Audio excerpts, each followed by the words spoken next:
You just want to make sure the general condition of the aircraft is safe for flight. Patrick Edenfield pilots Sky 3 over Las Vegas to deliver exclusive aerial coverage for our news broadcast. Safety in the air is the priority. The busiest time for us is in the afternoons as the sunset tours start coming in from the canyon. Helicopter tours making their rounds while a line of aerial headlights stream into McCarran International Airport.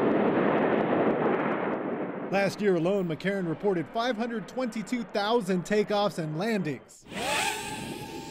Now, in-fly the drones. Unmanned aerial technology continues to evolve as companies devise more and more uses for them and more consumers buy them for fun. Jay Francis owns Sundance Helicopters, just one tour company that flies over the Strip and the Grand Canyon.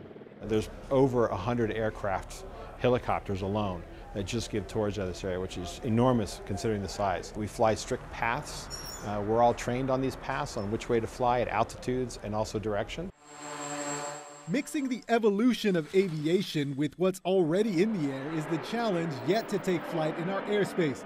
Francis says their pilots have reported drone sightings and he says it's a concern. We've had cases in points of the stratosphere where people have sat at the stratosphere, launched their UAVs up, and then they're kind of going around a little bit, and we fly close to the stratosphere as part of a tour. If you're planning to fly a drone, you need to know a few things. It has to be kept under 400 feet. It has to be less than 55 pounds. You have to be able to see it at all times, be 5 miles away from an airport.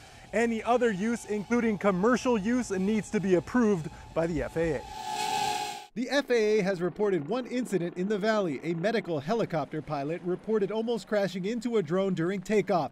Metro's helicopter checked out the area but did not find a drone. On the East Coast, a U.S. Airways flight in Tallahassee nearly hit by a drone flying at more than 2,000 feet in altitude. And with so many people flying unauthorized drones over wildfires, the United States Forest Service issued a safety warning saying they will stop firefighting rather than risk injury or death in a mid-air collision. California lawmakers also considering new legislation banning drones near wildfires. I have a very optimistic view of the integration of manned and unmanned. John Daniels runs Praxis Aerospace and is a consultant for drone testing at Boulder City Municipal Airport.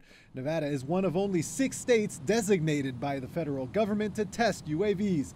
Daniels feels unmanned aircraft can safely be added to our sky with the proper rules and regulations being devised by the FAA. It's just like almost anything else. The first time they put an airbag into a car and people went, oh, it's going to crush me when it goes off.